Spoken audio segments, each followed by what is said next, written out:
أحيانا بحياته وأنعمنا بنعمته وبنعمته تتم الصالحات. أشهد أن لا إله إلا الله أشهد أن محمدا عبده ورسوله. اللهم صل وسلم وبارك على سيدنا Muhammad. Saya kira tadi yang salawat badannya gendut karena suaranya ngebas. Pas dilihat ternyata beliau sangat ramping. Terima kasih Pak ya, suaranya enak sekali. Semoga diberkahi oleh Allah. Itu sebanyak itu hafal ya.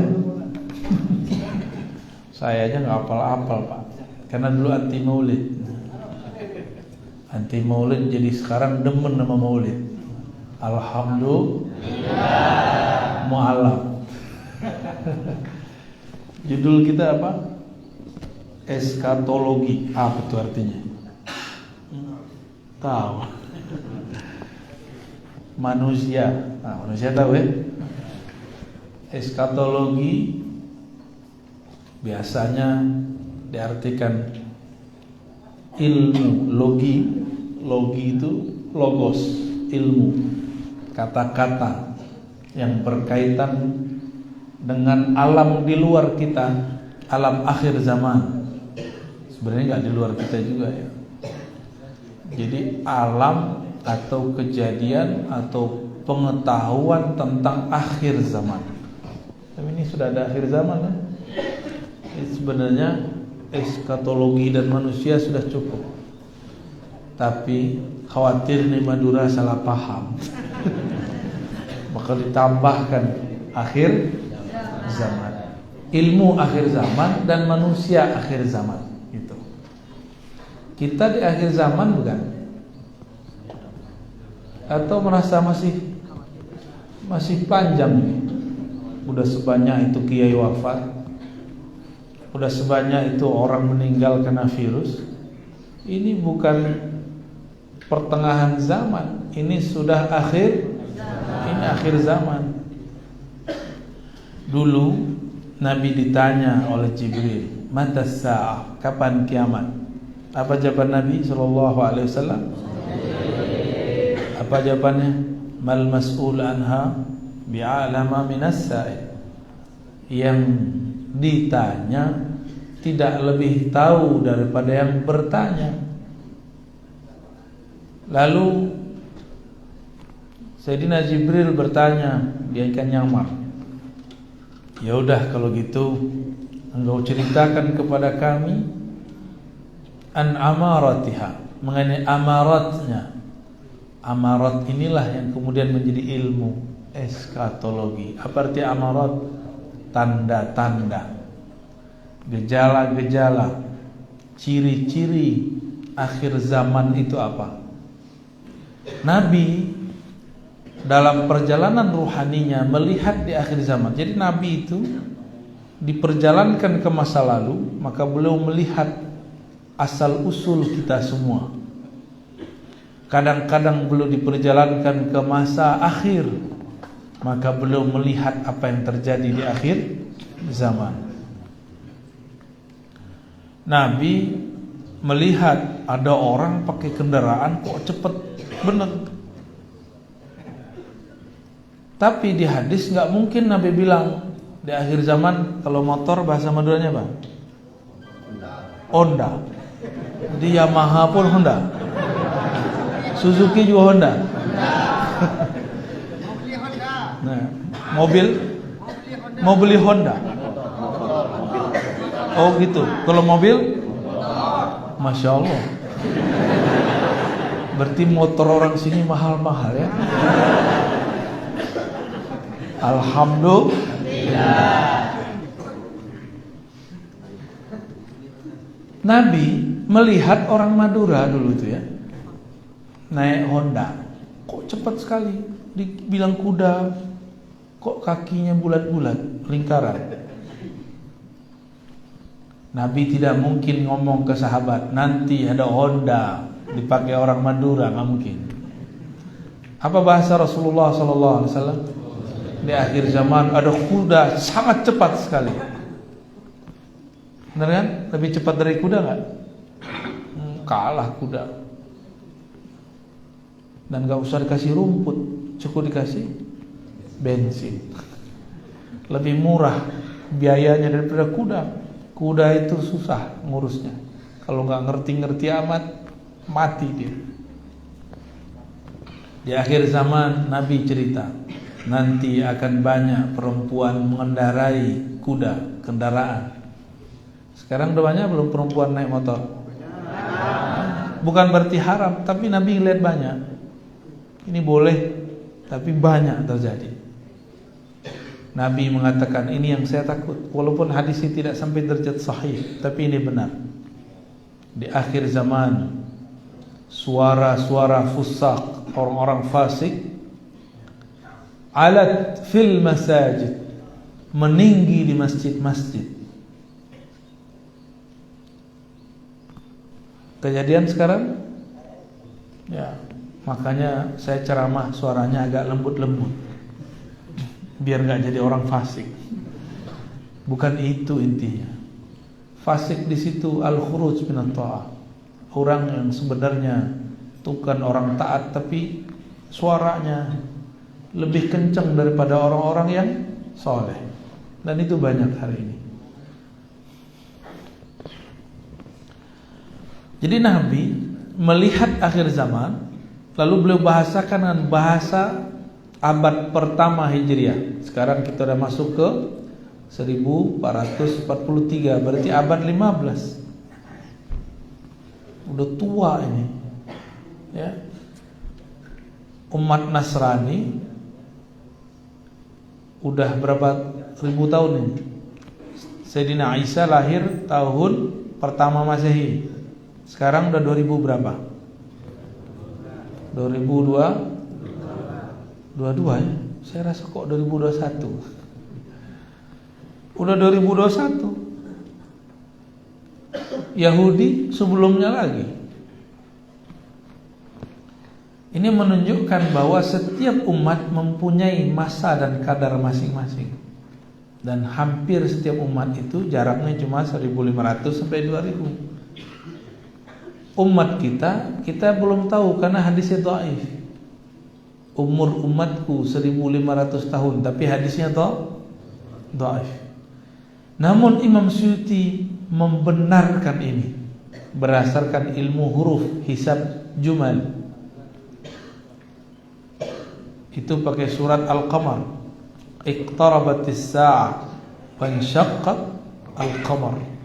Itu dihitung pakai ilmu huruf, jumlahnya 1500 tahun. Telah dekat kiamat dan terbelah bulan. Dihitung 1500 tahun.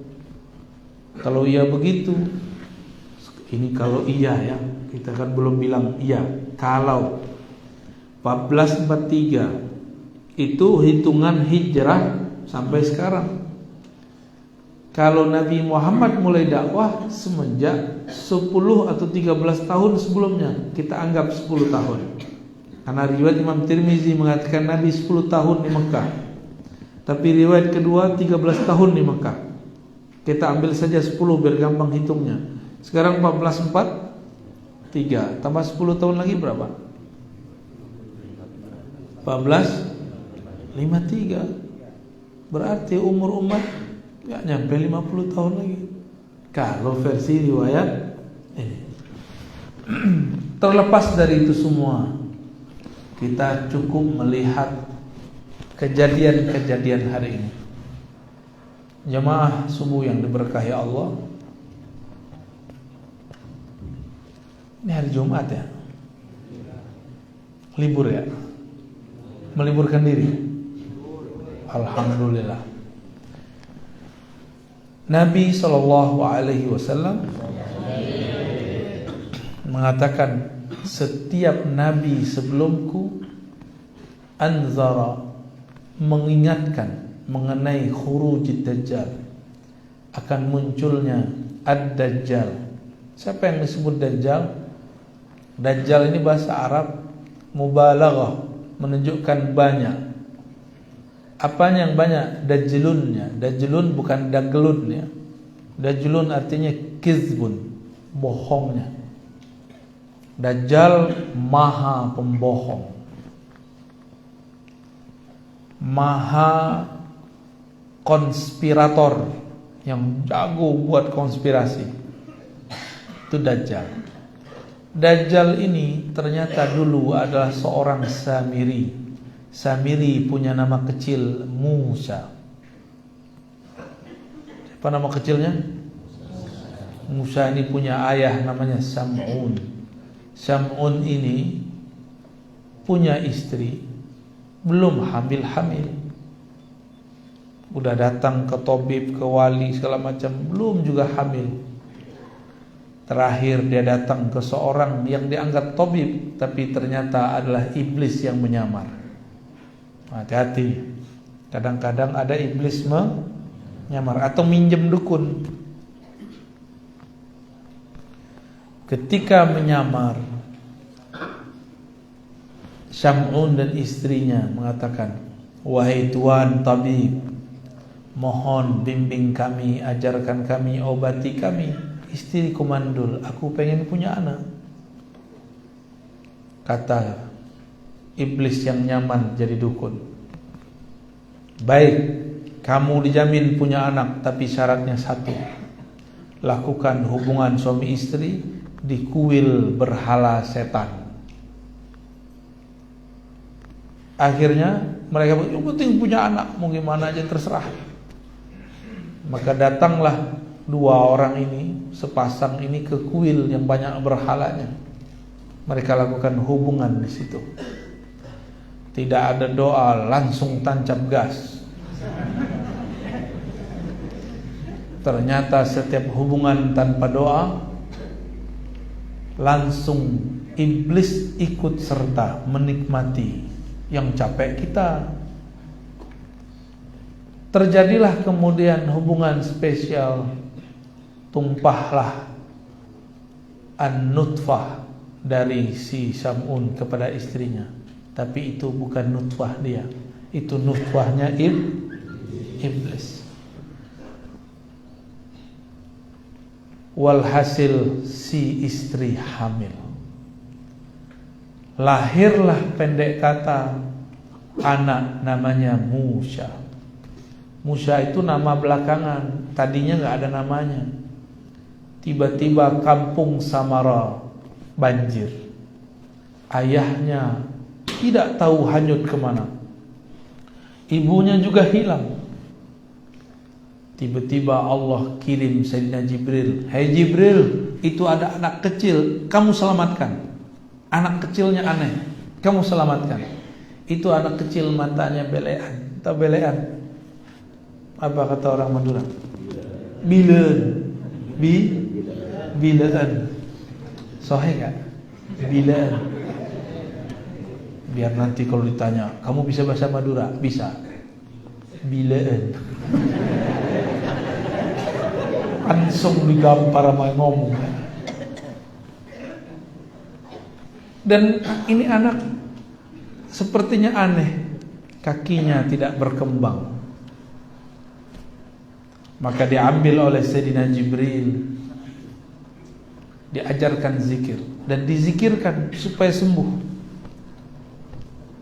Seharusnya ini anak tidak selamat, tapi diselamatkan. Berarti Allah juga yang ingin menyelamatkan tuh. Seharusnya kakinya tidak bisa berdiri, tapi dizikirkan Sayyidina Jibril sembuh. Tapi sembuhnya setelah 10 tahun.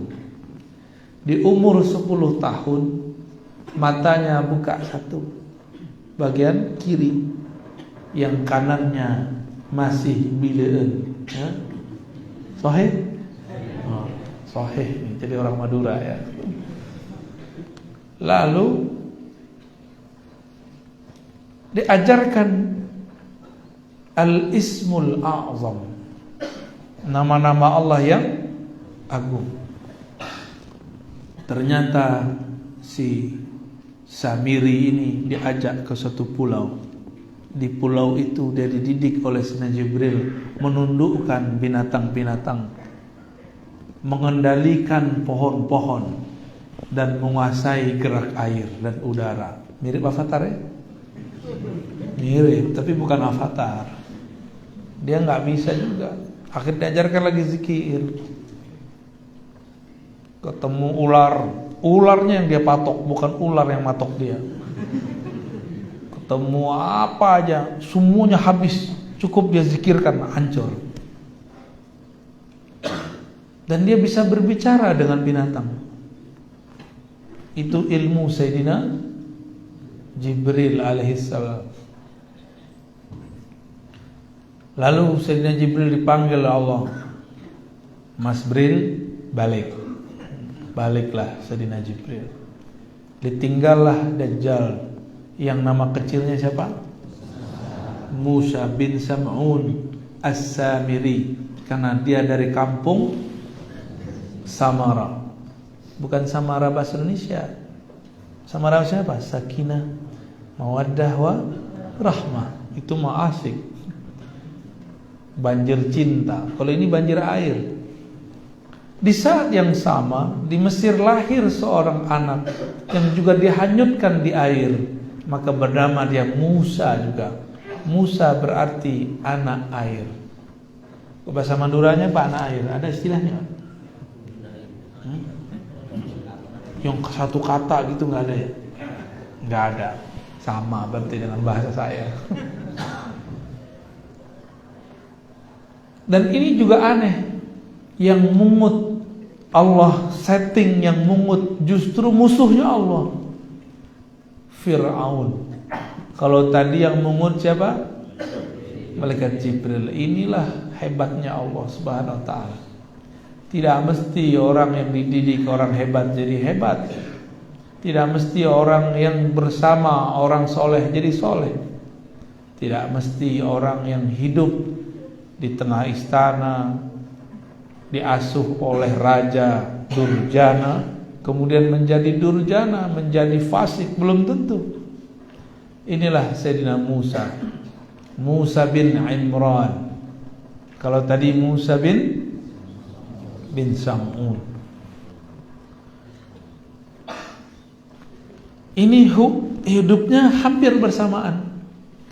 Hidupnya hampir bersamaan. Setelah besar Nabi Musa, remaja, diajak gelut sama orang Mesir. Orang Mesir tinggi-tinggi.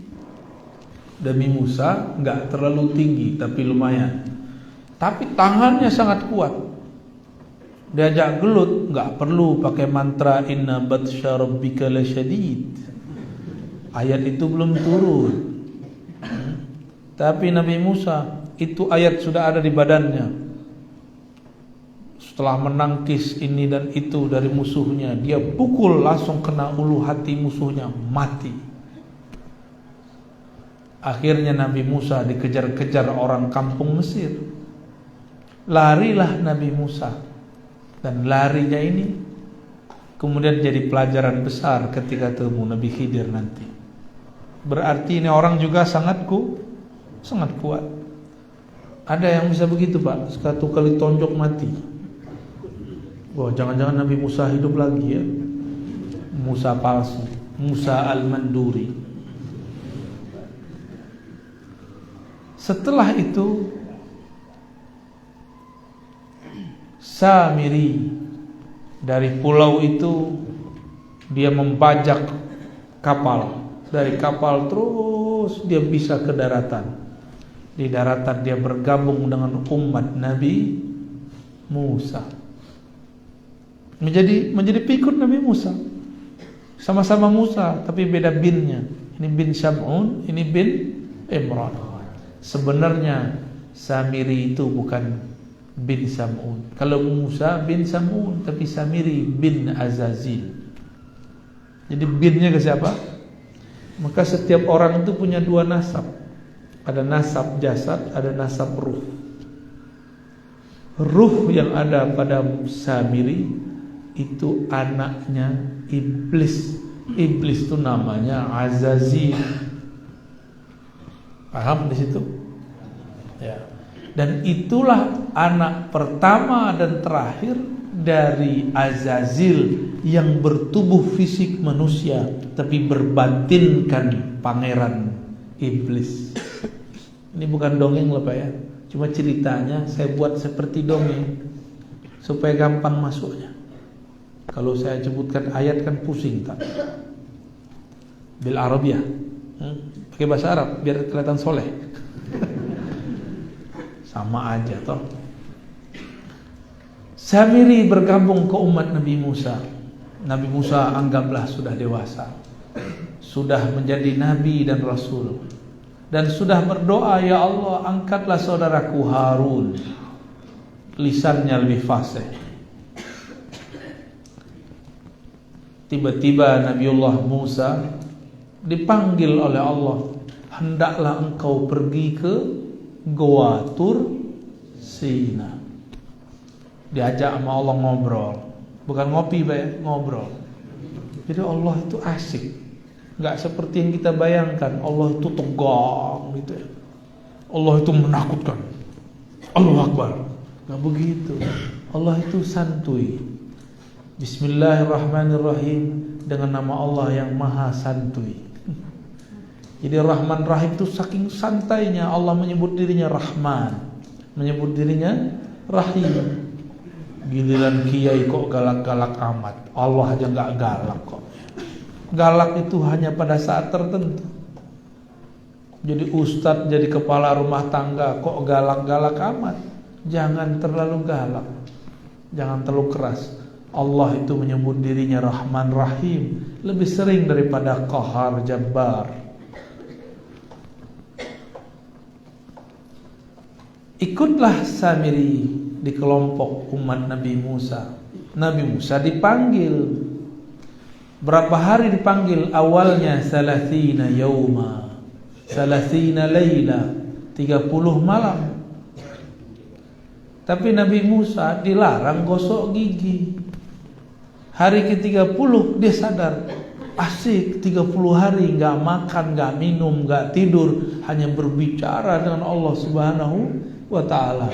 Nabi Musa kemudian sadar, loh kok mulutnya bau jigong. Tahu bau jigong? Ini mulutnya pada harum apa bau? Harum. Tapi kalau diketin pingsan kita ya. Sayyidina Musa sadar, bau juga nih. Setelah itu beliau ambil akar yang kita sebut sekarang akar siwak, akar pohon arak namanya. Maka beliau bersiwak. Turunlah Sayyidina Jibril menegur, hei Musa, siapa yang nyuruh kamu bersiwak? Allah nyuruh kamu berbicara dengannya. Ya sudah kalau gitu, sempurnakan jadi 40 hari. Begitu disebutkan dalam riwayat yang dinukil oleh Imam As-Surawardi dalam Awariful Ma'arif. Setelah 40 hari Sayyidina Musa pulang ke kampungnya Bani Israel. Dia lihat kok orang gak ada yang sholat. Semuanya pada datang ke suatu tempat di lapangan. Di lapangan itu ternyata ada replika sapi, anak sapi, al-ijil. Dan orang-orang sujud kepada ijil, karena ijilnya kelihatan bisa ngomong. Ternyata ada Musa kedua di sana yang namanya Samiri. Si Samiri dia bisa ilmu zikir dan dia menggunakan zikirnya untuk memindahkan suara dari kolbunya ke sapi kecil, patung sapi. Akhirnya orang-orang melihat bahwa sapi kecil itu bicara. Maka mereka menyembah sujud kepada sapi kecil. Terlihat oleh Nabi Musa, langsung Nabi Harun dicari, saudaranya. Nabi Harun ini jenggotnya, nggak ada orang Madura panjang jenggot seperti itu ya. Jenggotnya semuanya jenggot pandemi. Udah minimalis semua. Jenggotnya kena vaksin Pak. Jenggot Nabi Harun sampai ke dadanya. bahkan sampai ke pusarnya dalam riwayat, oleh Nabi Musa, langsung ditarik jiwanya. Kau nih gak bertanggung jawab, gak becus. Ditinggal cuma 40 hari. Lihat no umat, sudah menyembah berhala namanya sapi kecil. Apa kata Nabi Harun? Ya bena ummi, wahai anak emakku. Wah, itu panggilan sangat mujarab tuh, nyebut emak. Langsung Nabi Musa lepaskan. Nabi Harun kemudian mengatakan, aku tidak sanggup untuk membimbing mereka karena ada orang bernama Samiri. Padahal Samiri kalau ngomong gak jelas, matanya belean satu, orangnya gak tinggi, pendek tapi kekar, sakti. Sedangkan Sayyidina Harun badannya luar biasa, gagahnya orang ini, berkarisma karena jenggotnya panjang. Beliau tidak sanggup membimbing umat walaupun pintar berpidato. Jadi Nabi Harun ini kalau pidato lebih cakep dari Nabi Musa. Tapi ternyata pidato tidak cukup untuk merubah umat. Setelah itu Nabi Musa datang ke umatnya. Umatnya kemudian pada sadar semua, oh iya ya, kenapa kami menyembah anak sapi kecil? Sebagai tanda tobat mereka, faktulu anfusakum, maka bunuhlah diri kalian sendiri. Maka mereka bunuh dirinya. Itulah tobatnya Bani Israel yang menyembah berhala, menyembah al-ijl, anak sapi kecil. Habis itu Nabi Musa datang ke provokator. Siapa namanya? Samiri, Musa bin Sam'un as-Samiri. Nabi Harun jenggotnya ditarik. Yang syirik mereka disuruh bunuh diri.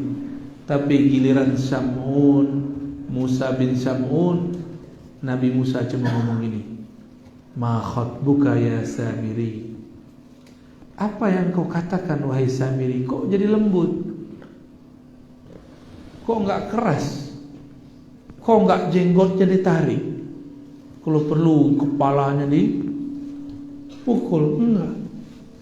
Ternyata Nabi Musa dapat wahyu. Itu bukan musuhmu hai Musa. Itu musuh umat Muhammad di akhir zaman. Nabi Musa aja gak dapat hak untuk mengalahkan Samiri. Bayangkan, Nabi Harun kalah oleh Samiri. Nabi Isa hampir terbunuh oleh Samiri. Nabi Zakaria dibelah badannya waktu masuk ke dalam pohon oleh Samiri. Ashabul Kahfi hampir terbunuh oleh Samiri. Samiri semua itu yang bekerja itu.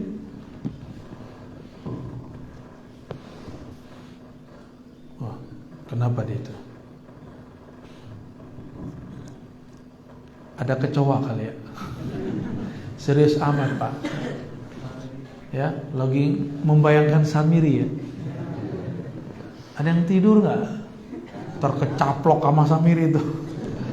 Bangun, ini cerita penting, ini cerita sahih, ini kisah sahih. Nabi Isa itu dikhabarkan, hei Isa, di tanganmulah nanti Samiri terbunuh. Samiri juga dapat kabar waktu dia masih kecil. Nabi Musa juga masih kecil. Jibril datang ke Samiri. Itu Jibril bawa dan ngasih kabar, hei Samiri, nasibmu nanti berakhir di tangan Isa. Maka si Samiri ini, dia pergi setelah dibentak Nabi. Bukan dibentak, disapa Nabi Musa, dia kemudian pergi. Tak tahu dia melalang buana kemana. Dia sedang mempersiapkan diri untuk membunuh sosok namanya Isa. Maka dia pelajari siapa saja yang membersamai Nabi Isa. Dapatlah kabar bahwa ada paman dari Maryam namanya Zakaria. Nanti itu udah meninggal Nabi Musa ya, udah masanya udah panjang. Orang inilah yang akan menjaga Sayyidatuna Maryam yang akan melahirkan Sayyidina Isa. Diburulah orang ini tapi bisa selamat. Akhirnya Sayyidina Zakaria dapat menjaga Sayyidatuna Maryam. Sayyidatuna Maryam pun kemudian disebutkan rahasianya, kenapa dialah yang dapat izin membunuh Dajjal. Coba lihat tadi, ayahnya Sam'un bersekutu dengan iblis Azazil, sehingga lahirlah anak. Sebenarnya itu anak Azazil, anak iblis, tapi numpang lewat perut istrinya Sam'un. Dan gak mungkin lawannya kecuali yang setara. Maka Allah utuslah Jibril, bukan untuk menggoda Maryam, tapi untuk meniupkan kun dalam perut Maryam. Apa kata Maryam? Bagaimana mungkin aku hamil? Tidak ada laki-laki satupun yang menyentuhku. Bahkan beliau mengatakan, A'udzu birrahman, aku berlindung kepada Allah yang Rahman. In kunta taqiyya, wahai orang yang jika kamu benar-benar bertakwa. Ini orang mesti nyamar jadi cowok. Jadi cowok paling keren di dunia. Tapi Sayyidatuna Maryam enggak berpaling. Dia tetap dalam zikirnya.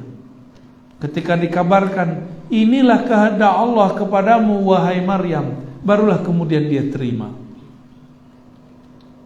Maka di dalam perut Sayyidatuna Maryam muncullah janin Nabi Isa. Ada ayahnya? Gak ada. Maka wajar kalau ada kelompok yang mengatakan Isa ibnullah, karena gak ada bapaknya. Wajar, karena mereka mikirin kalau punya anak mesti ada bapaknya. Mereka lupa Nabi Adam gak punya ayah, gak punya ibu. Jadi itu, ya gak? Sayyidatuna Hawa punya ibu gak? Bapak doang. Mau Pak begitu? Tiba-tiba kita punya anak, gimana? Emaknya gak ada, dapat beban doang. Sedangkan Sayyidatuna Maryam ada ibunya Maryam, tapi tidak ada ayahnya. Lahirlah Sayyidina Isa. Hanya sosok begini yang bisa mengalahkan siapa? Tapi dengan perintah imam di kalangan umat akhir zaman. Nah, ini canggihnya di situ. Nabi Muhammad SAW diberikan kabar bahwa di saat sosok yang bernama Yesus atau Isa disalib, itu bukanlah Nabi Isa.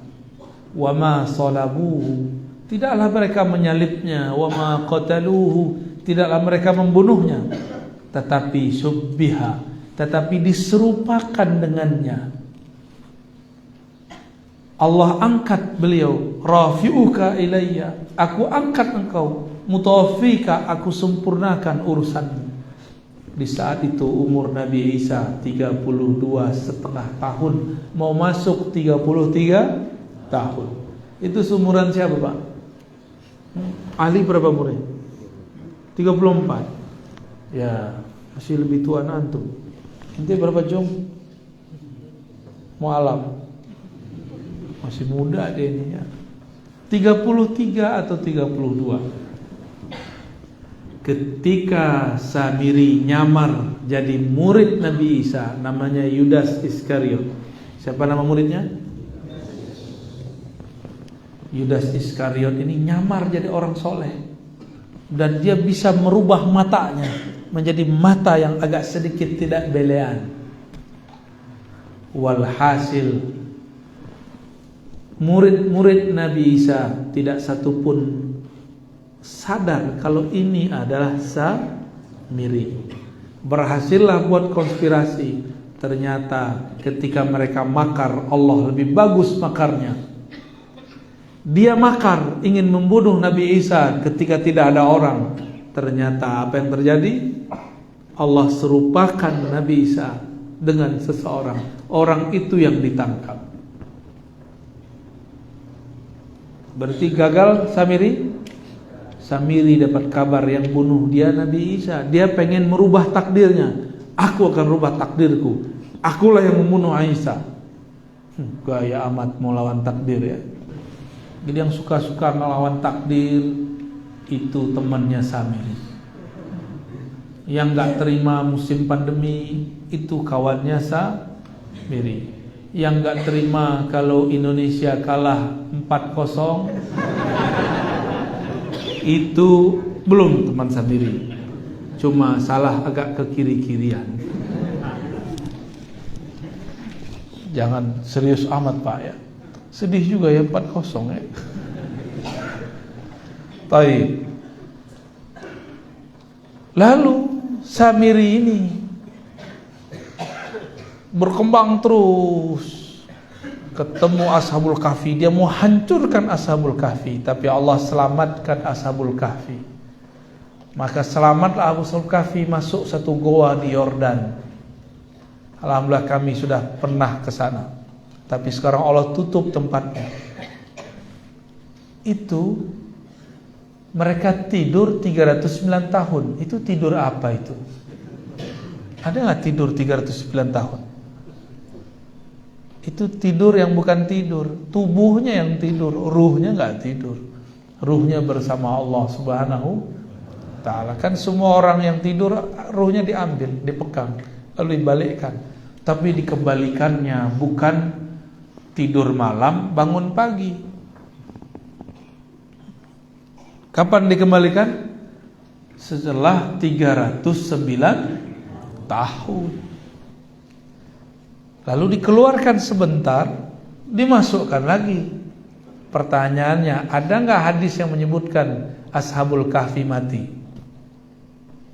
Nggak ada. Oleh karena itu, dalam hadis-hadis yang dikumpulkan Imam Qurtubi dalam kitab Tazkirah, beliau menyebutkan bahwa di akhir zaman Allah bangunkan kembali Ashabul Kahfi. Nanti dia berjuang bersama Imam Mahdi, Nabi Isa melawan Ya'juj Ma'juj, bukan melawan Dajjal. Dajjal nanti urusan kita. Ternyata Ashabul Kahfi ini pengikut Nabi Isa. Hidupnya antara Nabi Isa diangkat dengan Nabi Isa, Nabi Muhammad diutus. Di antara itu.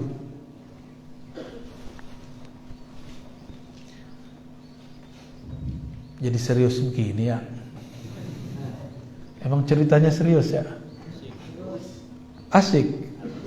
Emang dari dulu kita suka diceritain ya. Kita lanjut ceritanya.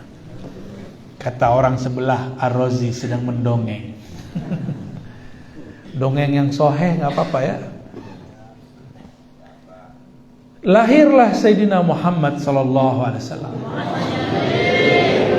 Jangankan iblis di bumi, bahkan pintu langit pun ditutup dari mereka. Dulu planet-planet itu adalah tempat nongkrongnya iblis dan jin. Itu jin nongkrong di sono. Canggih ya tempat nongkrongnya. Cafe Pluto, kan seru itu. Resto Venus, kayaknya seru ya. Dan yang bisa terbang ke sana itu adalah keturunan-keturunan Azazil atau Banul Jan yang dulu punya zikir-zikir hebat. Di masanya, maka sayapnya tumbuh banyak. Dan dia bisa terbang kemana-mana. Cepatnya bukan main. Ketika Sayyiduna Muhammad SAW lahir, apa kata busnya jin? Jadi itu kayak bus, kayak pembawa berita, kayak satelitnya jin. Kata mereka, wahai para dukun, semenjak lahir sosok yang ada di Mekah itu, langit kita sudah ditutup, sudah diboikot. kami tidak boleh lagi nongkrong di kafe Pluto. Kami enggak, ya di lockdown ya. Itu langit sudah di lockdown. Padahal nggak ada pandemi. Jadi pandemi awal sudah terjadi di kalangan jin. Jin tiba-tiba menjadi buta, nggak bisa lagi cerita besok terjadi apa. Jadi ngapain jin itu di sana? Itu kalau malaikat ngomong di atas, itu bisa kedengeran. Mereka telinganya dideket-deketin. Oh besok kejadian begini, dia turun. Pas turun dia kabarkan aulia usyayatin, wali-wali setan, dukun-dukun, bukan dukun beranak, dukun-dukun syirik. Kalau dukun beranak itu yang dulu bapak lahir sama dukun beranak kan? Iya. Kalau ini sama dukun Eropa ini. Ya, dokter bidan ya, itu dukun Eropa itu. Sama-sama dukun kan? Kalau ini dukun sakti yang bisa dia berkoneksi. Jadi batinnya bisa komunikasi sama jin. Ada yang bisa komunikasi sama jinnya? Kalau ada, jangan-jangan ya. Jangan-jangan pengikut si DJ ya. Tuan Dajjal. Bukan Tuan Takur, Pak. Itu orang Madura kalau nonton India yang diingat cuma Tuan Takur. Ketika turun, mereka kemudian mengabarkan, itu pintu langit ditutup dan semua yang bisa terbang ke langit mengatakan ditutup. Ada satu yang gak percaya, masa sih? Saya mau coba tembus. Dia tembus, betul. Itu atmosfer lewat sama dia. Tapi apa yang terjadi? Baru saja keluar bumi, tiba-tiba malaikat tembak dia, pakai ketapel. Cung. Dalilnya mana? Ada dalilnya, surah Al-Mulk. Walaqad zayyana as-samaa'a ad-dunya bimasabiha wa ja'alnaha rujuman lisyayatin. Saya ngarang atau ada dalilnya? Orang yang ngarang ini, bukan Ar-Razi yang ngarang. Itu bintang-bintang meteor-meteor dijadikan rujuman untuk nembak setan-setan nakal. Jadi jin itu kalau nakal langsung jadi setan. Kalau dia benar, dia langsung jadi muslim. Dan yang jin muslim tidak banyak. Ya, ini ada yang ikut Pak jin muslimnya Pak. Mau dikasih tahu? Ntar kabur semua, sotoy katanya. Usut punya usut yang bersayap paling bagus, disuruh keliling bumi. Kamu keliling bumi. Siapa yang sedang lahir? Dilihat, banyak yang lahir tapi nggak ada yang aneh. Tahu-tahu di satu tempat padang pasir ada air zam-zam tidak jauh dari sana. Lahir seorang keturunan Nabi Ibrahim bernama Sayyiduna Muhammad sallallahu alaihi wasallam. Ketika itu lahir, cahaya memancar darinya. Bergetarlah kekaisaran Romawi, istana raja-raja Persia. Bahkan banyak negeri saat itu kemudian mengalami goncangan. Majusi punya menara api, apinya padam, padahal tidak pernah padam selama-lamanya. Baru kali itu padam. Maka kembalilah si pencari berita ini kepada tuannya, tuan iblis, tuan yang dia memimpin kelompok-kelompok jin dan setan. Apa kata si pemberita? Wahai tuan, ternyata ada sosok bercahaya lahir di Makkah. Ketika dia lahir, itu bergetar sampai ke Kekaisaran Romawi, bergetar sampai kepada istana raja-raja Persia, bisa menghancurkan, memadamkan api kelompok Majusi. Barulah kemudian bergetar, ketakutan itu iblis. Wah, oh ini zamannya. Berarti ini nabi yang ditunggu-tunggu, yang merupakan musuh besar kita. Dia dan umatnya setara dengan nabi-nabi, semua nabi yang ada. Jadi kita ini kalau jadi ulama itu setara dengan nabi zaman dulu Pak. Kalau ulamanya benar, kalau ulamanya Benar, kalau alama beda lagi, apalagi ubaru. Sekarang banyak ubaru, dikit-dikit bid'ah. Bid'ah. Kullu bid'atin dalalah wa kullu dhalatin finnar. Kayaknya dia doang yang bisa baca hadisnya. Sadarlah mereka. Di saat itu Allah kemudian ambil si Dajjal yang sedang mencari-cari, dikerangkeng di suatu pulau, dirantai. Saat dia dirantai, Tamim Ad-Dari sempat melihatnya. Jadi Tamim Ad-Dari ini pelaut. Ketika dia terdampar di satu pulau, nggak tahu pulaunya di mana, dia melihat sosok Dajjal.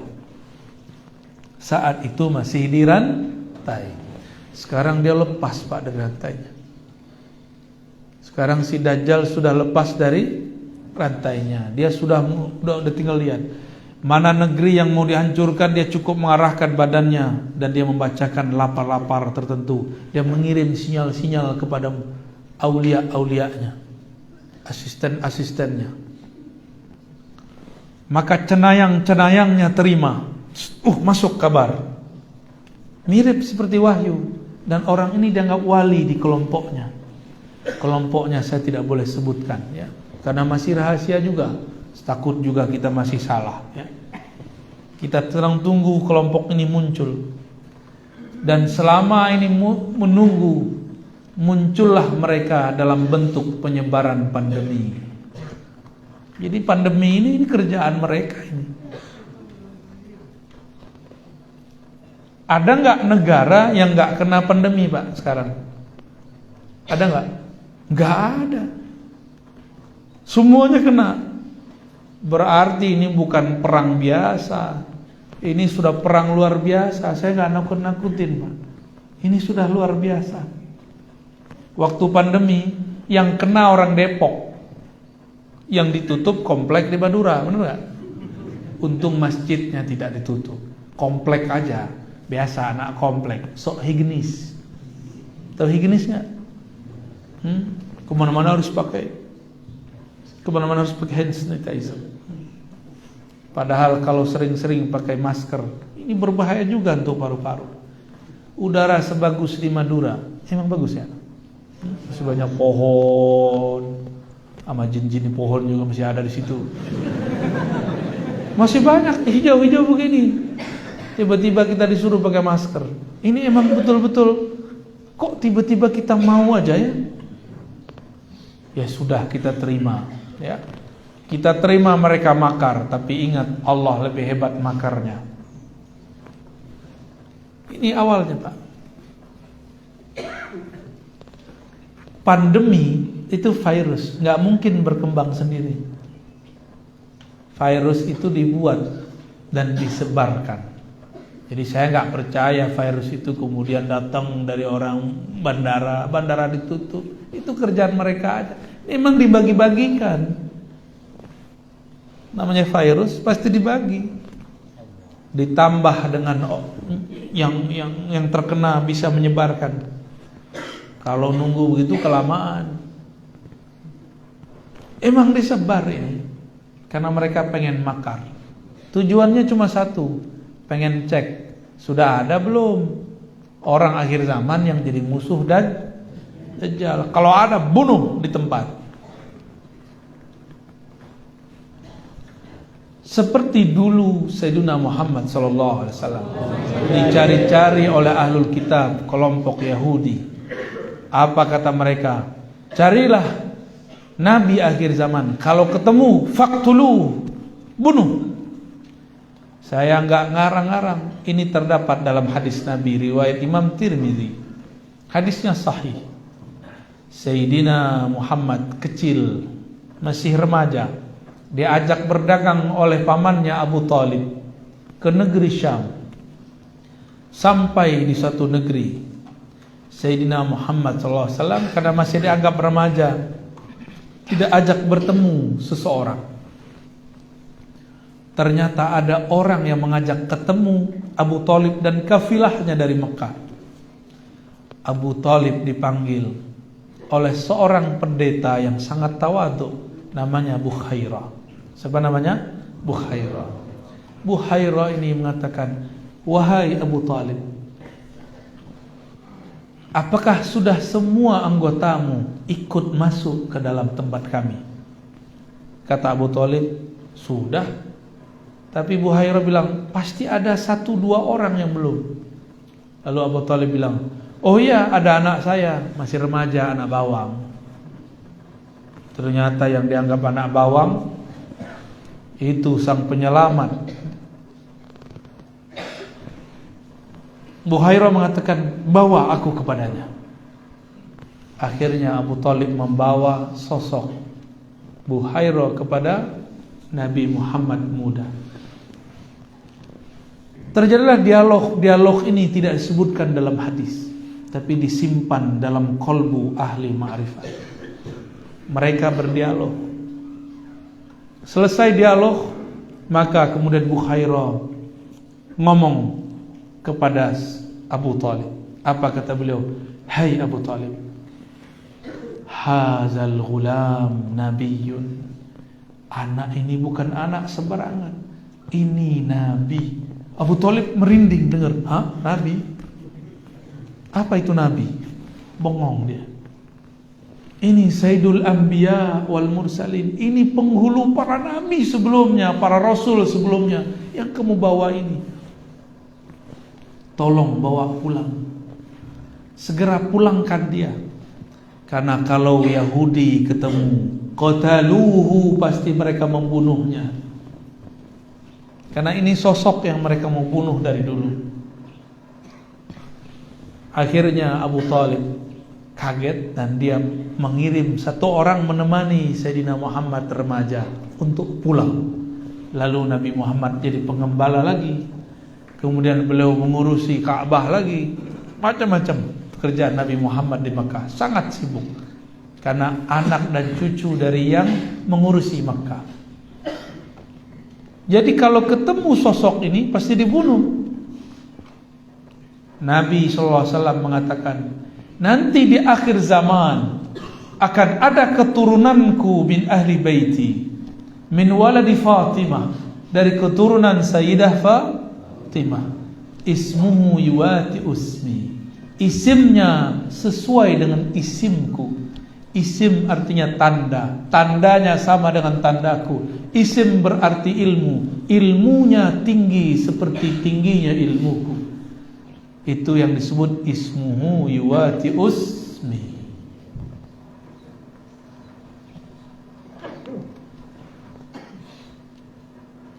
Apabila bumi telah dipenuhi dengan zulman wa jawra, maka Allah akan utus orang ini. Jadi imam akhir zaman itu juga diutus, tapi bukan sebagai rasul dan nabi, sebagai seorang pemimpin wali, pemimpin para wali. Ini lagi yang mereka cari ini. Kalau ketemu bunuh. Dan salah satu cara untuk mengetahuinya, yang dapat mengangkat virus itu cuma wali, pemimpin para wali. Hanya pemimpin para wali. Doa mereka zahirnya nanti ada menteri yang bekerja, ada zahirnya ada ini yang bekerja, tapi hakikatnya doa mereka. Dulu waktu virus SARS 2010 itu doa beliau selesai. Doa para wali itu.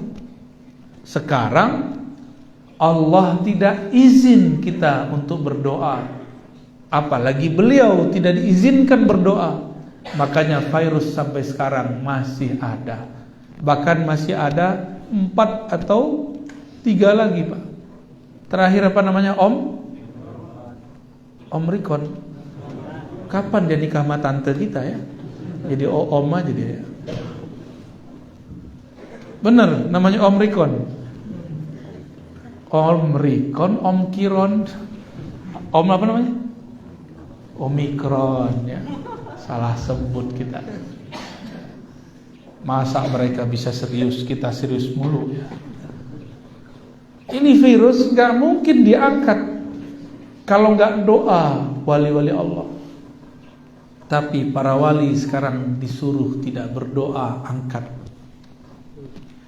Cukup mengatakan raditu billahi robba. Aku ridho takdir Allah apa saja aku terima. Mau pandemi 1000 kali lipat silakan. Mau ditusuk vaksin silakan. Tapi saya dengar orang Madura vaksin tidak perlu. Yang perlu aplikasinya ada. Benar begitu? Waduh, bisa ngerjain juga nih. Yang penting masuk mall boleh ya. Datang, ada mall apa di sini? Mall jin. Masuk ke mall jin pakai Peduli Lindungi, kata jin nggak laku. Jadi mereka lagi nyari sosok ini. Saya juga sedang menunggu sosok itu. Lalu antum masih main-main aja ya? Anak-anak masih sibuk aja nge-game ya, nggak mempersiapkan diri untuk munculnya beliau. Kita harus mempersiapkan diri, Pak. Mempersiapkan diri dengan kolbu yang bening, ruh yang selalu ingin bertemu dengan bapak ruhnya, Sayyidina Nabi sallallahu alaihi wasallam.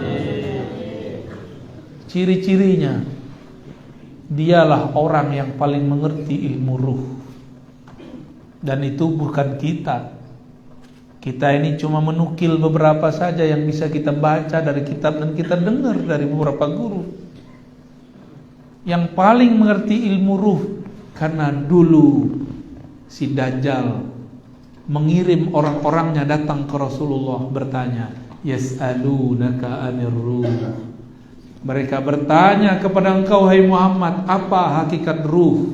Ar-ruh.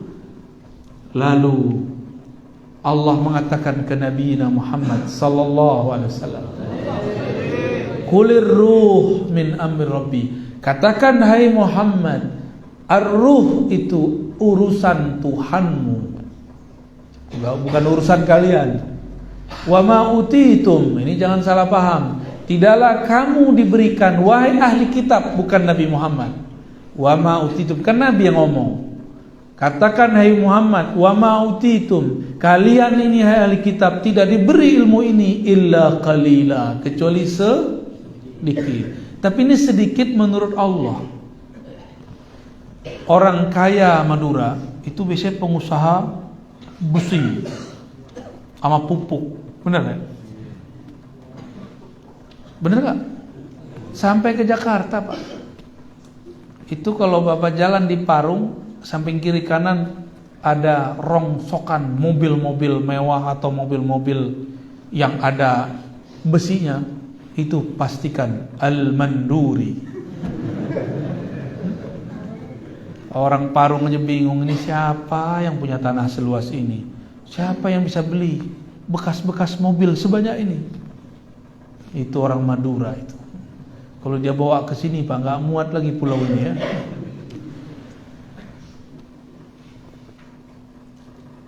Baik. Apa kata Nabi? Wa ma utitum minal ilmi illa qalila. Kamu tidak beri ilmu tentang ruh kecuali sedikit. Sedikitnya orang kaya 1 M.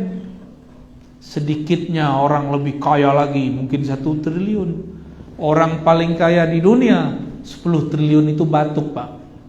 Ngeluarin ingus keluar 10 triliun. Tapi sedikit anak kecil 500 ribu ya. Sedikitnya kita berapa? 1000. Nah, nanti cek aja pas Jumatan, masuk kotak berapa tuh? Itu yang paling sedikit itu. Ada yang keluarnya 5.000, wah berarti sedikit dia 5.000. Ada yang keluar 50.000, wah berarti sedikit dia 50.000. Ini yang mana nih? Yang sedikitnya 50.000 apa 5.000? 50.000 ya? Wah, keren berarti. Atau nggak keluar? Ini belum curhat, nggak keluar. Baik. Yang dicarinya siapa? Yang mengerti ilmu ruh. Maka sampai sekarang yang diuber-uber, yang dicari-cari mereka, yas'alunaka 'anir ruh, itu aja. Mereka lagi cari sosok yang mengerti ilmu tentang ar-ruh. Kalau ketemu diapain? Kalau nggak bisa diajak kerjasama, bunuh. Gitu. Yang saya sampaikan sekarang mungkin di YouTube itu cuma yang tertulis di kitab aja itu. Itu belum banyak ilmu ruhnya. Belum seberapa. Jangan dikira itu keren, Pak, itu biasa sekali. Itu aqallul qalil. Lebih sedikit lagi daripada yang qalil-qalil itu. Mereka lagi buru orang ini. Kalau ketemu orang ini dipastikan dialah ismuhu yuwati usmi. Namanya sesuai dengan namaku. Ciri-cirinya sama dengan ciri-ciriku. Dia lagi nyari itu. Mungkinkah Allah membiarkan orang yang memegang rahasianya ember? Tahu ember? Suka ngomong-ngomong, ngaku jadi Imam Mahdi di Facebook. Ada nggak? Ada banyak. Ngaku jadi Imam Mahdi di YouTube. Ya salah.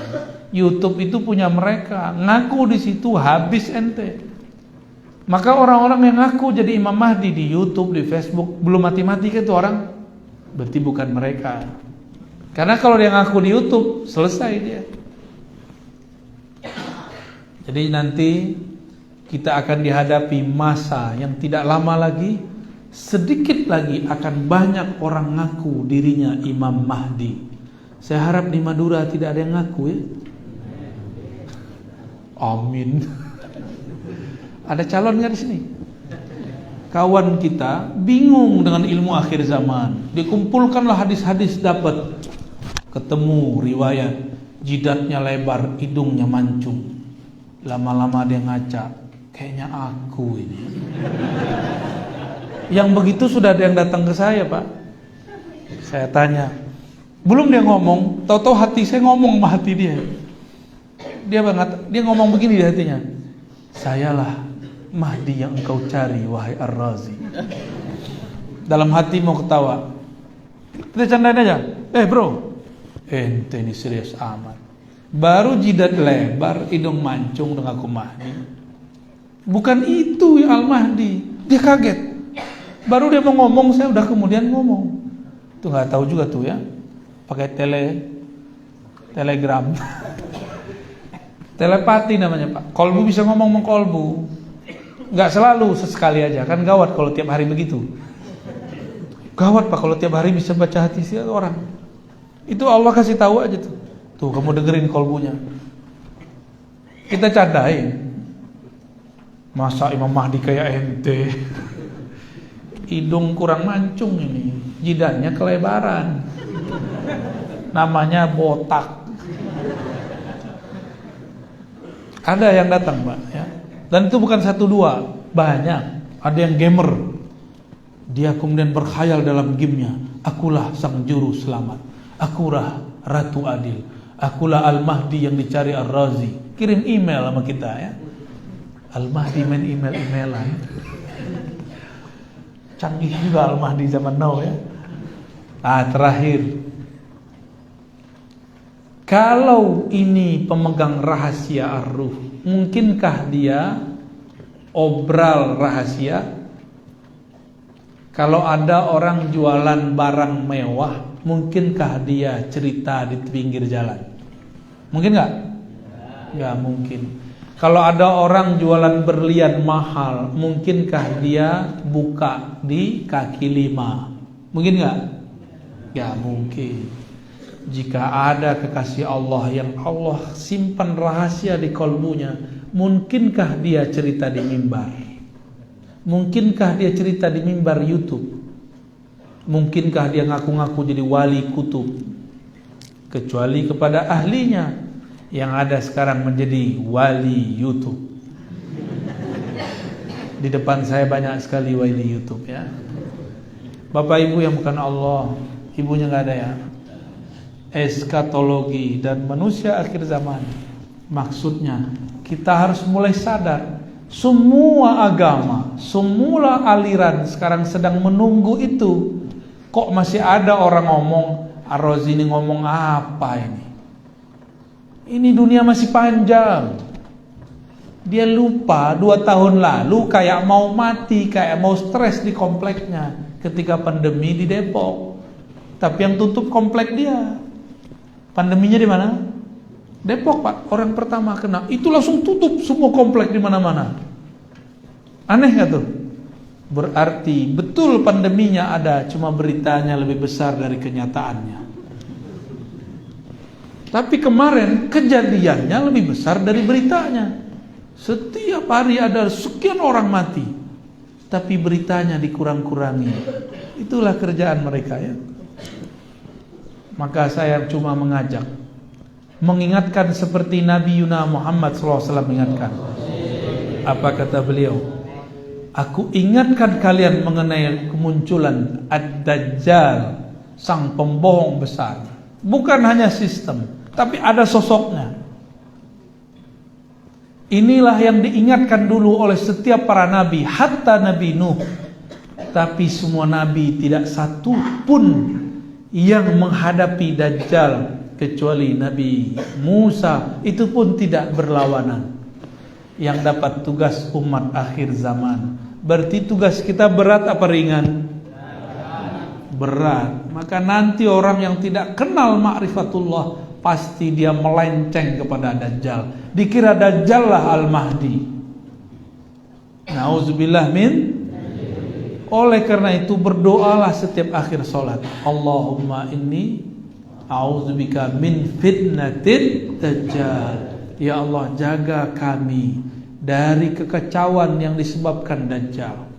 Baik kekacauan sebelum dia keluar atau setelah 40 hari dia keluar. Nanti ada masa dia keluar 40 hari.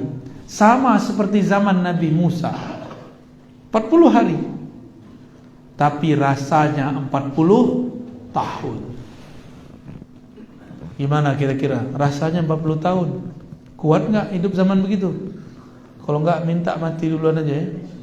Jadi jangan protes kalau kena pandemi ntar. Emang dia minta meninggal ya. Tapi tenang, itu kan makarnya iblis. Kalau Allah makar, kira-kira lebih menang yang mana? Wa makaru wa makarallah. Mereka makar, Allah juga makar. Mereka konspirasi, Allah juga konspirasi. Mereka setting cerita, mereka sebar pandemi, Allah akan atur itu semua. Wallahu khairul makirin. Allah sebaik-baik makar. Tenang aja Pak. Yang penting kenal Allah. Jangan panik, jangan suuzon. Jika ini muncul di hati, insya Allah kita aman. Insya Allah. Jangan jauh-jauh dari ulama wali Allah. Karena ada ulama yang bukan wali Allah. Disebut oleh Imam Ghazali, imam ulama su, ulama yang buruk. Ulama su, ulama akhirat ini bukan karena perbedaan politik, tapi perbedaan niat di hati. Hati dia kemana? Ya, saya berdoa semoga saya dan kita semua selamat di akhir zaman. Amin ya rabbal alamin. Al-Fatihah. Iya.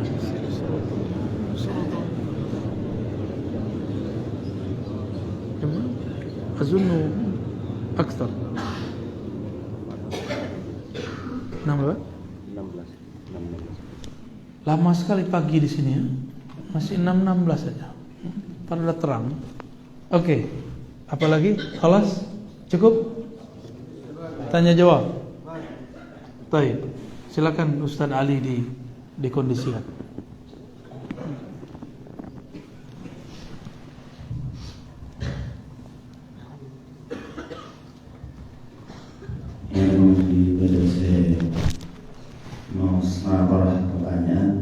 Batasi perluan lagi yang dari kantor, dan kantor mau ibadah. Terjemahannya apa itu? Dipersilakan di ibadahnya satu, sedangkan di tengah dari sisi sebelah kanan sana depan satu lagi saya tengah Badawi pun nyata ada, dipersilakan di depan.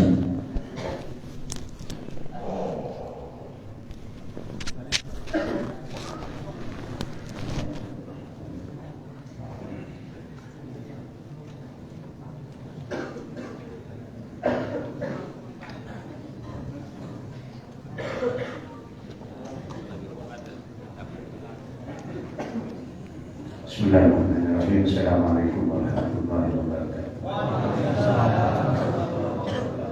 Saya Abdul Wahid Hasan.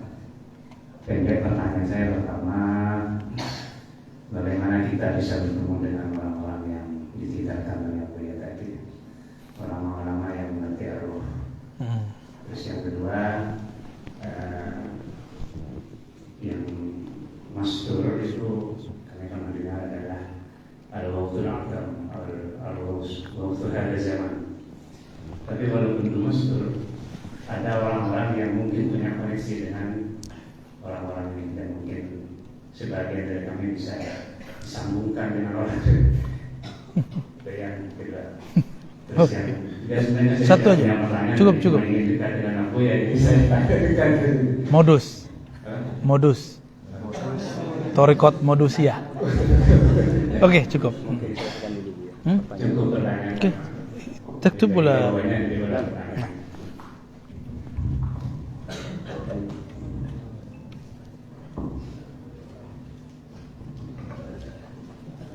Assalamualaikum warahmatullahi wabarakatuh. Selamat. Ustaz tadi sudah menjelaskan banyak orang mengaku-ngaku saya Imam Mahdi. Yang saya mau tahu yang ciri khasnya nanti untuk kita bisa membedakan mana itu yang Imam Mahdi yang asli, itu dari mana dan dari apa, gitu Ustaz. Assalamualaikum warahmatullahi wabarakatuh. Dipersilakan.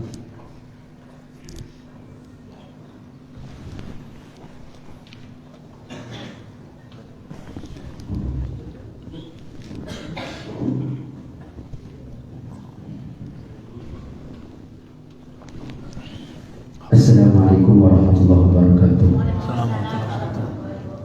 Izin bertanya. Pertanyaan saya mengenai tentang iskat atau ilmu akhir zaman. Quran surah ke-31 ayat 34 Allah berfirman, Innallaha indahu ilmus sa'ah, hanya Allah yang mengetahui tentang hari kiamat.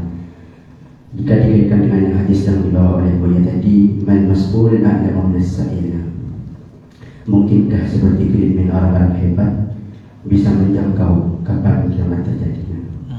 Oke. Terima kasih. Assalamualaikum warahmatullahi wabarakatuh. Assalamualaikum. Halas.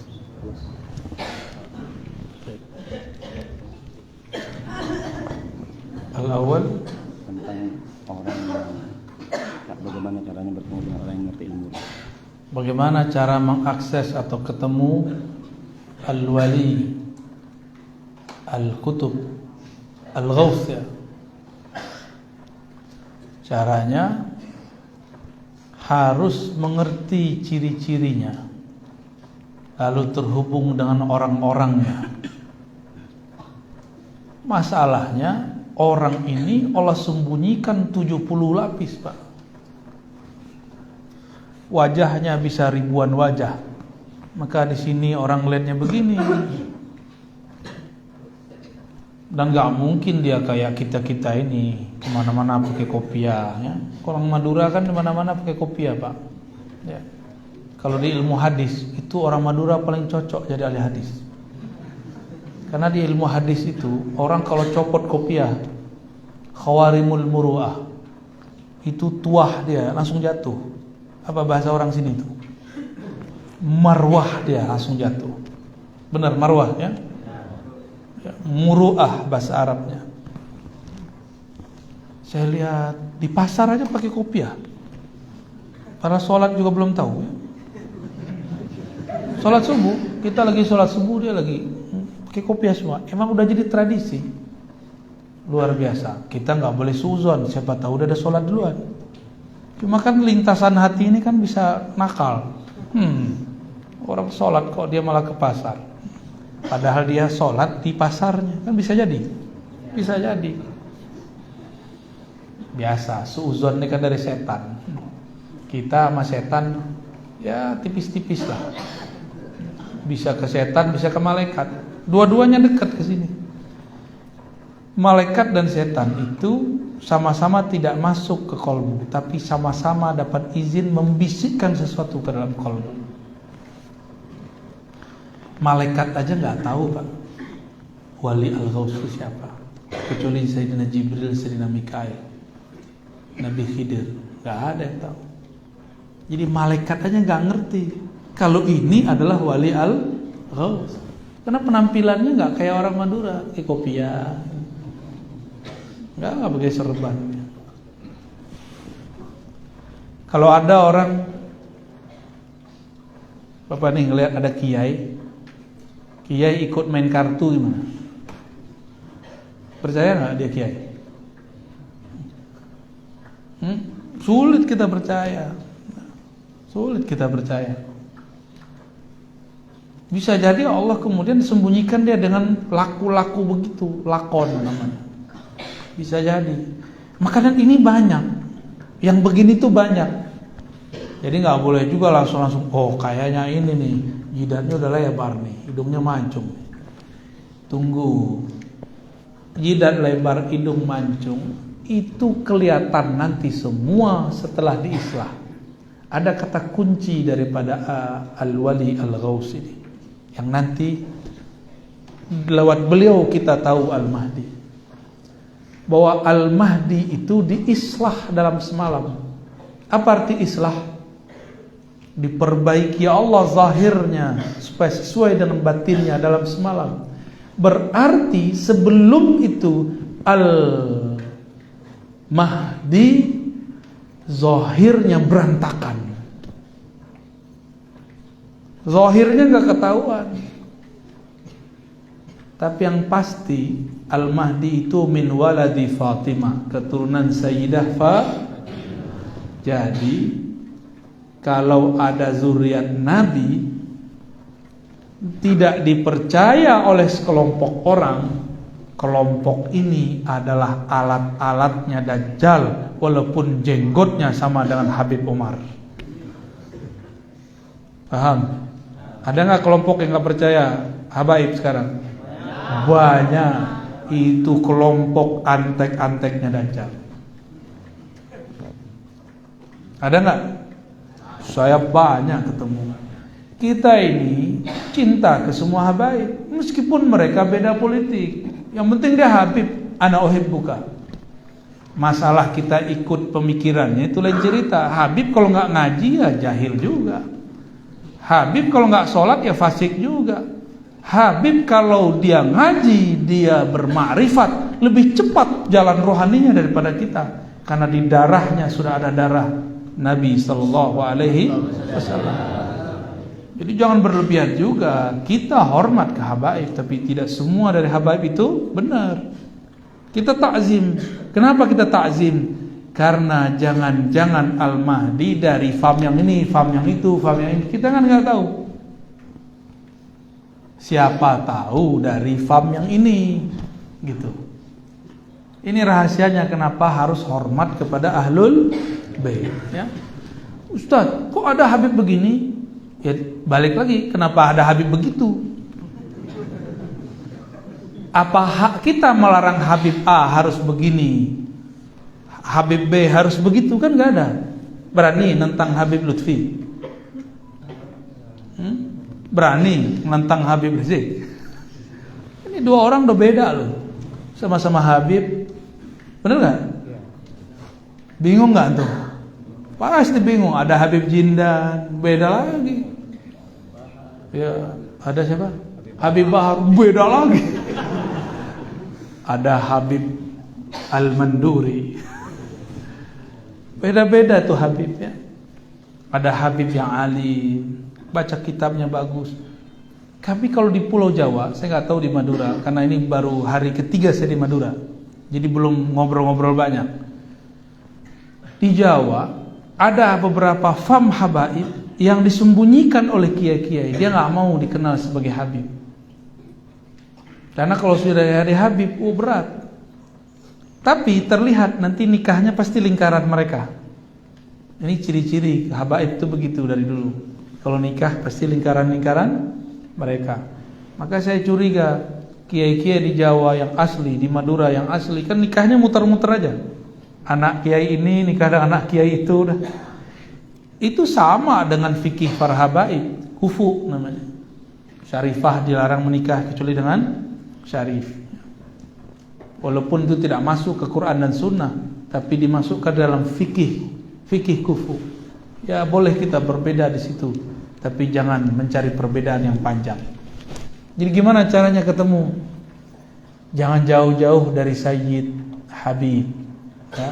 Tapi ini pasti Habibnya bukan Habib yang terkenal, gitu. Pasti bukan namun yang terkenal ini kita takzim. Siapa tahu di belakang dia. Siapa tahu bukan pro Habib A, bukan pro Habib B. Dia pro sendiri karena dia seorang wali al-ghaus. Dia nggak butuh dengan kita yang butuh dia. Ini yang banyak kan ustadz butuh jamaah, bukan jamaah butuh ustadz. Paham maksud saya? Jamaah ngerti apa sih? Kok bisa nyetir ustadz? Ustadz kok mau disetir sama jamaah? Akhirnya kacaulah ustadz ini dengan ustadz itu karena jamaahnya berbeda. Saya berharap kepada para kiai, ya, para lora, para gus, punya pendirian yang jelas. Meskipun umat tidak ikut kita, nanti akan Allah pilihkan mereka yang ikut kita. Gak usah kemudian ngikutin selera jamaah. Jamaah ini berubah-ubah tergantung berita, ya. Beritanya bukan langsung dari pemberitaan, beritanya lewat WA. Sungguh bener aneh zaman ini. Itu bagian dari dajjalun, Pak. Kebohongan-kebohongan itu dimulai sekarang dari WA, dari YouTube. Hati-hati. Jadi hindari, Pak. Saya sudah mengurangi baca WA. Bahkan saya ngelihat handphone tuh kayak ancaman, ya. Jarang buka udah. Apalagi berita-berita di grup, ngapain dibaca? Baca kitab kek, ya. Kok tulisan yang dibaca tulisan di WA. Jadi orang kita ini rajin baca WA. Kitab disuruh baca langsung ngantuk. Saya nih buka kitab di sini pasti langsung ngorok. Pas udah subhanakallahumma wa bihamdika melek lagi. Coba aja kiai-kiai kita buka kitab pada tidur, ya. Pengennya ngaji sambil ngerokok. Mungkin ngerokok lah Ustaz, ya. Ya nggak masalah, cuma kan kurang sopan aja. Baik. Jadi jangan jauh-jauh dari zuriat Rasulullah. Tapi bukan mereka yang terkenal itu. Tapi biasanya yang mastur. Ini cluenya segitu doang, Pak, bisa dijelasin. Karena saya juga sedang progres, Pak. Terus saya ngomong begini, nanti banyak di luar yang GR, akulah yang dicari Ar-Razi. GRNT, ya. Di akhir zaman itu ada kata kunci, saya sudah sebutkan di banyak tempat, mungkin di sini baru pertama kali. Di akhir zaman ada khilafah ala minhajin nubuwah. Kekhalifahan itu minhajnya, sistemnya, cara membangun dan kerjanya sesuai dengan manhaj kenabian. Manhaj kenabian itulah kalau diturunkan disebut ismi. Ismuhu yuwati usmi. Isim dia, sistem ilmu dia sama dengan ilmuku. Enggak pakai ini, tapi pakai ruh. Pakai apa? Kalau ruh itu tempat Allah mengirimkan wahyu dan ilham. Maka gerak dari wali al-ghaus bukan pakai kecerdasan ini, dia pakai kecerdasan ruh. Ruh ini suka-suka Allah, maka dia tiba-tiba berubah. Tiba-tiba begini, tiba-tiba begitu. Beda dengan otak kita. Kita pengennya rapi, 1, 2, 3, 4, 5. Kalau ruh kan enggak, dari 1 bisa loncat ke 7, 7 bisa mundur lagi ke 3. Suka-suka ahlur ruh. Karena ahlur ruh ini mereka unlimited. Hampir ketahuan mereka mundur lagi, jadi 0 lagi, enggak ketahuan. Ntar mulai lagi nanjak. Begitulah terus. Jadi kita nih pikir, kayaknya udah muncul nih. Kita dekatin, hilang. Kayak gitu modelnya, ya. Jadi penciriannya apa? Minhajnya minhaj nubuwah. Nubuwah itu artinya al-ilmu billah, ilmu mengenal Allah dan adanya di ruh. Udah dapat 2 itu Pak. Ahlul bait, ilmu ruh. Berarti kalau dia politisi nggak masuk, dia ngartis nggak masuk, dia ustadz terkenal belum masuk, Habib terkenal bukan mereka. Tanya aja mereka, Bapak kalau nggak percaya tanya sama Habib terkenal, pasti dia bilang saya lah bukan Mahdi, saya cuma orang Imam Mahdi. Ada haknya dikit ya. Khalas, ada lagi? Satu ciri-ciri Mahdi yang palsu dan asli. Terus Allah berbicara tentang kiamat. Tapi bagaimana mungkin ada orang yang tahu tentang kiamat? Oke. Ciri-ciri Mahdi palsu, mereka melakukan cocok logi. 1. Yang kedua, stres. Orang stres banyak ngaku Imam Mahdi Pak. Jadi kejadian pandemi ini banyak bikin orang stres. Tiba-tiba dia dengar, ini orang stres nonton YouTube. Ketemulah di situ ustadz ngomong ciri-ciri Imam Mahdi, ciri-ciri fisik Mahdi. Itu yang saya ceritakan tadi. Ciri-ciri fisik Mahdi, jidat lebar, hidung mancung. Ini samping saya panggilannya mancung, hidungnya mancung dari samping Pak. Dari depan kalah Pak, mancungan Bapak ya.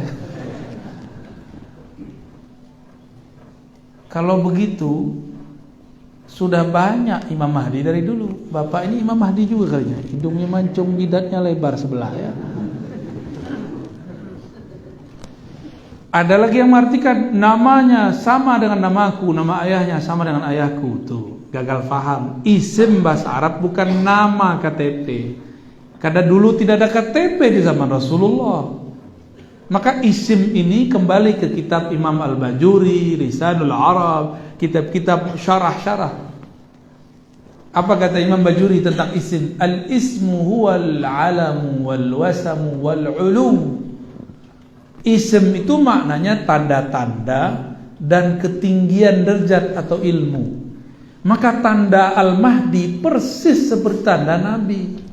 Nabi waktu kecil dibelah nggak dadanya? Dibelah. Nanti Al-Mahdi begitu. Nabi waktu beliau hendak berdakwah secara terbuka ke Madinah, 3 tahun sebelumnya beliau diislah. 3 tahun Pak sebelumnya meninggal Abu Talib, meninggal Khadijah, lalu Allah angkat Sayyidina Nabi SAW ke arasnya. Nanti sama, sebelum ketemu Dajjal, Al-Mahdi sekitar 3 tahun. Ini bukan cocok logi, emang pas, kan ngikutin isim. 3 tahun sebelum itu beliau diangkat oleh Allah, diislah, diganti fisiknya dibenerin lagi, sakit-sakitan jadi nggak sakit. Rasulullah Mi'raj pakai ruh dan jasad, benar.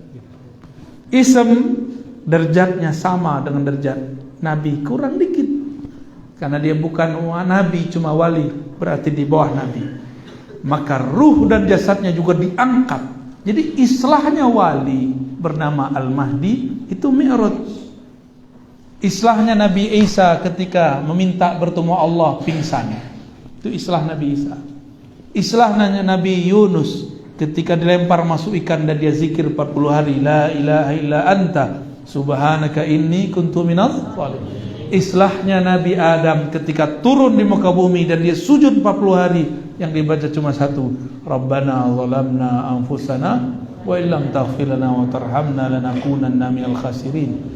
Islahnya Nabi Muhammad naik ke aras, Allah turunkan surat Al-Fatihah, maka turun menjadi rukun salat. Islahnya Al-Mahdi, wallahu a'lam, kita belum dikabarkan. Saya cuma berdoa semoga kita termasuk barisan mereka. Amin ya rabbal alamin. Ciri-ciri palsu berarti bercocok logi. Mending cocok tanam. Ini cocok tanam ada 2. Ada di ladang, ada di rumah. Fa'tu harthakum annasyitum. Ini cocok logi. Itu yang palsu, Pak. Orang stres ngaku-ngaku cuma karena urusan fisik. Lalu ilmunya tebak-tebak logi. ilmu baru tuh. Tebak-tebak, tahu tebak-tebak? Tebak-tebak logi. Nanti akan ada masa pengikut Al-Mahdi ragu tentang kemahdian imamnya. Persis seperti kejadian Nabi Muhammad ketika sampai di Hudaybiyah, 15 kilo lagi masuk ke Mekah, tiba-tiba di-cut oleh orang-orang kafir Quraisy dan Nabi ngalah, mundur. Dan Umar mewakili suara orang yang ragu. Apa kata Umar? Ar-rasulun anta, ente betul rasulnya. Ahakun dinuna, agama kita benar gak? Karena Umar berpikir jika benar ini agama, pasti kita menang. Jadi rumus Sayyidina Umar, benar menang. Ini rumus siapa? Tapi ternyata kalau nubuwah gak begitu. Itu pemikiran Sayyidina Umar sebelum beliau tobat. Setelah tobat beliau gak ngomong gitu lagi. Kalau nubuwah suka-suka Allah, benar bisa menang, bisa tidak. Yang penting ujungnya sukses. Tapi di perjalanannya bisa jadi kalah dulu. Nanti ada masa Pak, itu terjadi. Imam Mahdi sudah diislah, sudah diperbaiki oleh Allah, sudah nyata bahwa dia Imam Mahdi. Terus tiba-tiba dia ngalah. Imam Mahdi ngalah kan lucu. Imam Mahdi kan saktinya sama dengan Nabi Muhammad. Nabi Muhammad ngalah dari kafir Quraisy. Ini kan lucu. Jumlah yang datang lebih banyak daripada yang menghadang. Umat Islam waktu tahun ke-6 Hijriah lebih banyak daripada yang menghadang. Tapi Nabi mundur. Kenapa Nabi mundur? Karena yang menghadang omnya, ponakannya, saudaranya. Ya. Kalau itu dibunuh semua, janda semua tante-tantenya. Ini ilmu Nabi Khidir. Tapi Nabi Khidir sama Nabi Muhammad tinggian mana? Nabi Muhammad. Ternyata Nabi Khidir ketika Nabi Muhammad muncul, Nabi ngomong, anta minal abdal.